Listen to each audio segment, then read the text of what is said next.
Bonjour à tous, on se retrouve pour une vidéo où je vais vous présenter mes prévisions de lecture pour le mois de mai. Donc au mois d'avril, j'avais fait une pile à lire qui était assez conséquente pour avoir du choix, mais malheureusement je n'ai vraiment pas beaucoup lu puisque je n'ai lu que 9 livres. En général j'en lis une douzaine, donc c'était vraiment pas terrible. Donc ceux que je n'ai pas eu le temps de lire en avril, je les ai pour la plupart rebalancés dans la pile du mois de mai, donc je vais vous les présenter en premier et passer assez vite dessus. Et après je vais vous présenter les autres livres. Si je ne me trompe pas, j'en ai 13 pour ce mois-ci, quelque chose comme ça.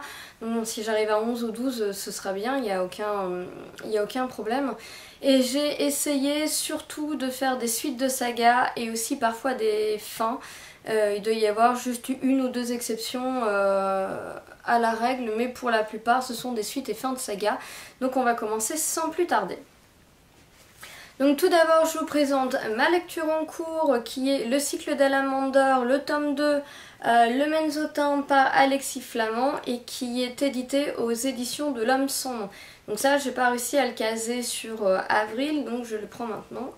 Après j'ai toujours l'intention de lire le deuxième tome de La Colombe Noire, enfin de la Légion de la Colombe Noire pardon, par Camille Garcia aux éditions Hachette collection Black Moon, qui est aussi une superbe couverture. Je veux toujours aussi me faire Péché de sang, voilà, le tome 2 de La Geste des Exilés par Bettina Nordé aux éditions du Chat Noir. Donc ça va être un beau bébé parce que bon, il est relativement gros. Alors attendez, il fait un peu moins de 400 pages, mais c'est surtout quand vous regardez, c'est un petit peu le même souci que j'ai eu pour Néa. C'est écrit petit et puis bon au niveau des marges c'est quand même bien réduit, on dirait pas grand chose entre le bord de la page et le début de l'écriture, donc à mon avis celui-là il va me prendre un petit peu de temps. Encore une fois, toujours ce que j'aurais dû lire au mois d'avril, donc Ange d'Apocalypse, le tome 4, La guerre des aurores par Stéphane Soutoun aux éditions Rebelles avec une couverture splendide par Miésis. J'adore cette saga qui va comporter 5 tomes et l'auteur avait l'air de dire qu'il partirait sur des spin-offs sur les sorts de famine, donc j'ai vraiment hâte de connaître déjà la fin de cette saga là et puis aussi d'avoir la suite, d'avoir un peu les autres points de vue. Je veux aussi lire Déserteur, enfin non c'est ça, c'est Déserteur, donc le deuxième tome d'Imposteur à la collection R par Suzanne Winokur. Il faut quand même savoir, si jamais vous n'êtes pas lancé dans la saga, que Suzanne Winokur a décidé de ne plus écrire de young adult pour faire du new adult ou de la romance paranormale. Enfin bref, le truc à la mode en ce moment, et visiblement le young adult ça l'intéresse plus. Donc j'ai trouvé ça hyper commercial et j'avoue que j'apprécie pas trop le fait de ne jamais avoir la fin de cette série là, mais bon j'espère que le tome va quand même nous offrir quelque chose qui se tient.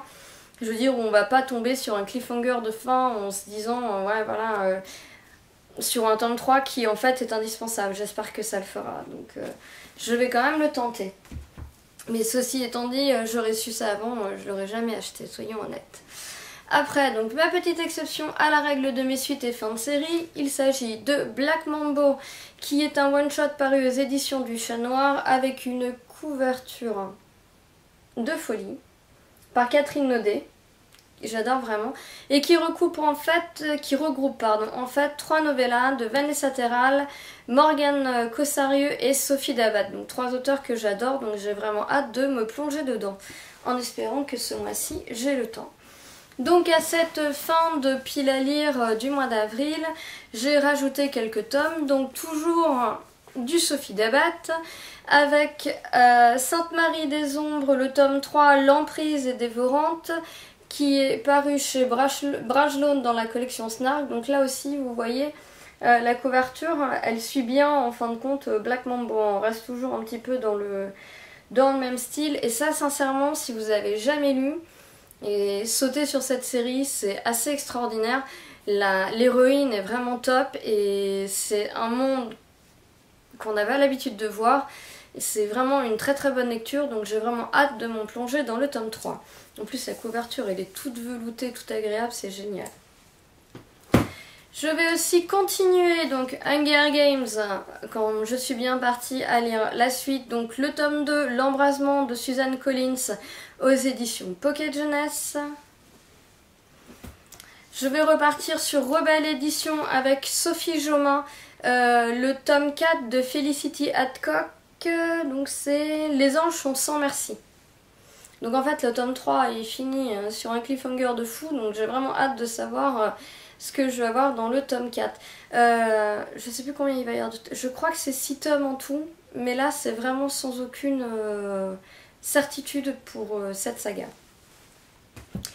Ensuite je vais finir la saga Bellfire, donc avec le tome 4 Collier d'eau par Kate Tiernan aux éditions du Masque, donc là dans la collection MSK. Donc toujours avec le même type de couverture.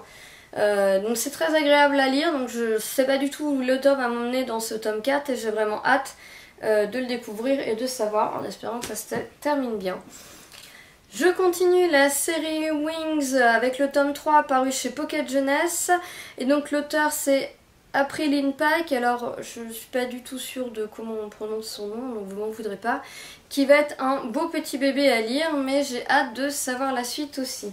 4 tomes pour Wings si je ne m'abuse.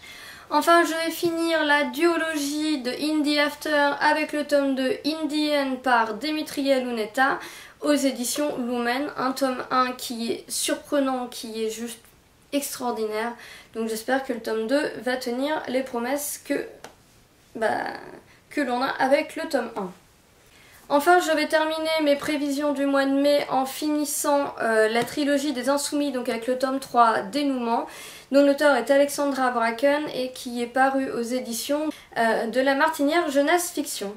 Voilà, donc c'est tout entre guillemets pour mes prévisions du mois de mai. J'espère avoir un meilleur rythme de lecture que le mois d'avril, ce qui en soi ne devrait pas être très difficile. Et je vous referai au fur et à mesure des points lecture. Donc je vous souhaite à tous une très bonne journée et je vous dis à la prochaine. Ciao!